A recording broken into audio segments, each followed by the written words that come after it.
Hello friends, তোমাদের সাথে আবারও একটা শেয়ার করছি মিনি ব্লগ। তো এই ভিডিওগুলো না অনেক দিন আগেই আমি করে রেখেছিলাম, বাট তোমাদের সাথে শেয়ার করা হয়নি। তো আমরা হঠাৎ করে প্ল্যান করেছিলাম ঘুরতে যাব, তাই ভোরবেলা ট্রেনে উঠে গেছিলাম। তারপর ট্রেন থেকে এনজিপিতে নামলাম। ওখান থেকে আমরা একটা গাড়ি নিয়ে চলে গেলাম পাহাড়ে। তো পাহাড়ের কোথায় আমরা ঘুরতে যাচ্ছি সেটা তোমাদের ভিডিওর লাস্টে বলছি। তো গাড়িতে ওঠার পর আমার বেশ ভালো লাগছিল, আর যখন পাহাড়ের খাড়া রাস্তাগুলো সামনে আসছিল আমার ভীষণ ভয় করছিল। আর যেতে যেতে অনেক সুন্দর সুন্দর ভিউ দেখতে পেয়েছিলাম।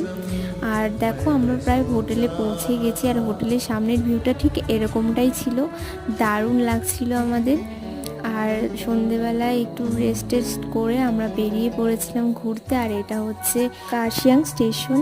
তবে রাতে খাওয়ার জন্য আমরা হোটেলে চলে এসেছিলাম, এখান থেকে মোমো অর্ডার করেছিলাম। তো কাল আসছে নেক্সট পার্ট, দেখতে থাকো।